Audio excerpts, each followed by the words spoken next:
नमस्कार दोस्तों। आजकल जो देखो वो कलयुग की बातें करता है और यहाँ तक कि हमारे जो साधु संत और जो बड़े बड़े बाबा लोग हैं उन्होंने तो कलयुग को इस प्रकार परिभाषित कर दिया है। कलयुग अभी घुटनों के बल चल रहा है, अभी खुद खड़ा नहीं हुआ। 4,32,000 वर्ष की आयु है। कलयुग आ गया है और जब उन्होंने ये बात जानी कि कलयुग तो आ ही गया है तो फिर मैं क्यों चुप हो जाऊं। और जैसा उनको कहानी में संतों के द्वारा बड़े बड़े कथा भागवत आचार्यों के द्वारा जो उन्होंने सुना वो उसी पे ही काम भी करने लगे। उन्होंने देखा कि अब कलयुग आ गया है तो कलयुग में जैसा कि कहा गया था कि पाप होंगे और अधर्म ज़्यादा बढ़ जाएगा तो वो लोग वैसा ही करने लगे, क्योंकि ये कहावत कही जाती है कि जैसा हमको बताया जाएगा ना हम लोग वैसा ही करेंगे। असल में क्या है, जो कलयुग की जो कहानी है वो इन बाबा लोगों ने इस प्रकार चित्रित की है, इस प्रकार उसका व्याख्यान किया है। जितनी कहानी तो उन्होंने भगवान की या किसी और की कहानी को प्रस्तुत नहीं किया है, जितनी अच्छी कहानी और जितनी अच्छे तरीके से कहानी इन्होंने कलयुग को परिभाषित किया है। यह चरम सीमा पर पहुंचेगा, न कथाएं होंगी, न प्रवचन होंगे, न राम नाम कोई कह पाएगा, मंदिर नहीं बचेंगे, लोग अपनों को मार मार के खा जाएंगे। पांडवों के साथ जो उनको साथ अधर्म किया गया था उसको दिला के दोबारा धर्म की स्थापना करके इस पृथ्वी को छोड़ के अपने बैकुंठ धाम को गए। उसी समय 3102 आज के ईसा पूर्व कलयुग की शुरुआत हो गई थी। इस युग में अगर सबसे बड़ी कुछ बात है तो वो ये है कि खुद को संभालना। आज कलयुग को इस तरह पेश किया जा रहा है, लोगों को ऐसे बताया जा रहा है कि कलयुग चल रहा है, लोग इसमें पाप करेंगे और अधर्म ज़्यादा हो जाएगा। लोग जो आज के ज़माने में ये सबसे ज़्यादा हो रहा है वो हो रहा है।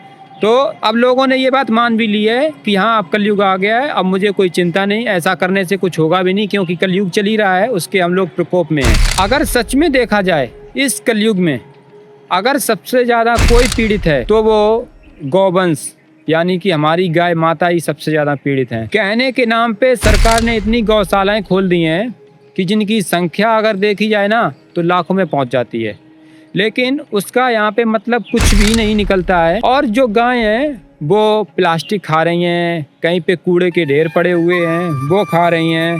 इतना ज़्यादा उसकी दुर्दशा हो गई है कि जिसकी कोई सीमा नहीं है। ये वही गाय जिन गायों को भगवान श्री कृष्ण ने खुद वन में चराने जाया करते थे, लेकिन यहाँ पे जो गाय हैं वो खा रही हैं, कहीं पॉलीथीन खा रही हैं, कहीं कूड़े के ढेर में घुसी पड़ी हैं, मतलब जो है एक तरीके की गंदगी ही खा रही हैं। और यहाँ पे सरकार बिल्कुल चुपचाप होके बैठी है। अगर सरकार चाहे तो सरकार बहुत कुछ कर सकती है। बीजेपी की जब से सरकार आई है तब से गौ वंश को सबसे ज़्यादा बढ़ावा मिला है, लेकिन जो गौशालाएं जितनी भी खुली हों, चाहे वो यूपी में खुली हों चाहे वो हरियाणा में खुली हों, जहाँ भी गौशालाएं खुली हैं तो वो केवल दिखाने के लिए खोली गई हैं। दिखाने के लिए कैसे? क्योंकि ये टेंडर उन लोगों को, ऐसे लोगों को दिया जाता है जो सिर्फ सरकारी पैसा लूटना चाहते हैं, क्योंकि असल में उनको कुछ काम करना नहीं होता है।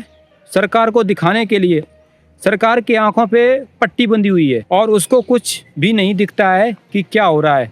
जब कोई चेकिंग वाला आएगा या कुछ दिखने वाला आएगा, टेंडर पास होने के लिए आएगा, तो वहाँ पे लोग जाएंगे और एक बहुत सारी रस्सी बांध देंगे, कुछ बांस लगा देंगे या पल्ली त्रिपाल टाइप की बांध देंगे, और जैसे परमिशन को ओके करने वाले जो चेकिंग करने वाले आते हैं वो आते हैं और देखते हैं, ओके करके चले जाते हैं और वो सरकारी पैसा उनके अकाउंट में आ जाता है। बस उसके बाद वो लोग क्या करते हैं, उसके बाद वो गायों को खोल दिया जाता है। वो लोग सड़क पे घूमती हैं और घूम घूम के कहीं गंदगी खा रही हैं, कहीं कुचरा खा रही हैं या लोग उनको मार रहे हैं। अभी मैं पिछले दिनों यूपी गया हुआ था तो वहाँ पे मैंने जो गायों को देखा उनको तो कुछ कहना ही बेकार था। लोग इतने क्रूरता से गायों को मार रहे थे, लेकिन मैं क्या करूं? अगर मैं उन लोगों से लड़ना जाऊं तो वो लोग तो मेरी खपड़ी फाड़ देंगे, मैं उनको कुछ कर नहीं सकता। अभी मैं इतना बड़ा तो हूं नहीं मैं इन लोगों को रोक सकूं। हाँ, जिस दिन मैं बड़ा बन जाऊंगा उस दिन तो मैं इन लोगों से जरूर बात तो मैं जरूर करूंगा। यूपी सरकार हो या हरियाणा सरकार हो, हर सरकार में, बीजेपी की सरकार में इतनी गौशालाएं बढ़ी, इतनी गौशालाओं खुली जिनकी संख्या बहुत ज़्यादा है, लेकिन यहाँ पे कुछ भी नहीं होता है। लेकिन अगर सरकार चाहे तो सरकार खुद भी ये काम कर सकती है। सरकार गायों की रक्षा इस प्रकार कर सकती है, सरकार खुद का प्लान बनाए।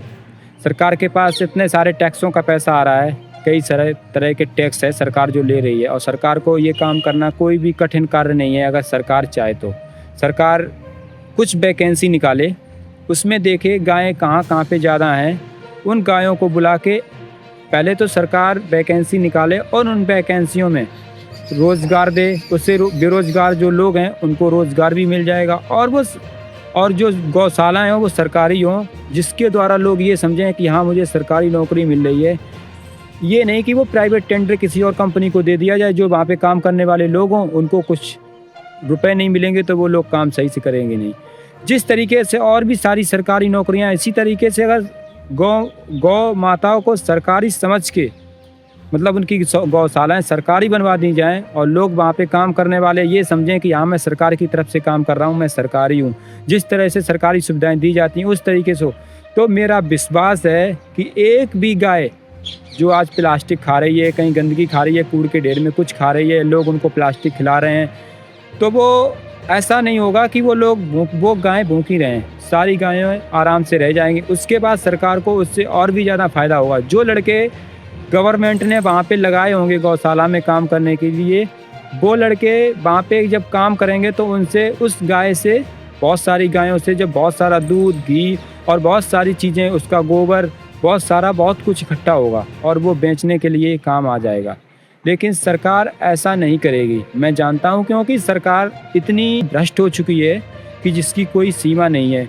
सरकार को सिर्फ वो दिखता है जो उसको दिखाया जाता है। जिस प्रकार महाभारत में दुर्योधन को वही दिखता था जो उसको मामा शकुनी बताते थे, इसी तरह सरकार की आंखों पे पट्टी बंधी हुई है और सरकार को वही दिखता है जो उसको दिखाया जाता है। सरकार वो नहीं देखती है जो उसे देखना चाहिए, उसे सिर्फ वही दिखता है जो उसे बताया जाता है। समस्या कलयुग की नहीं है, समस्या अगर है तो वो मानसिकता की है। अगर कोई कार्य ये सोच के किया जाए कि हाँ मुझे ये कार्य करना है, अगर सरकार ये कार्य सोच ले कि हाँ मुझे ये कार्य करना है, तो वो कार्य 100% हो जाएगा और अच्छा भी होगा। कलयुग तो चल ही रहा है और ना ही कलयुग ये खत्म होगा, लेकिन अगर यही कलयुग हमारे दिमाग और इसमें बना रहा तो इससे आने वाले समय में समाज और ज़्यादा भ्रष्ट हो जाएगा।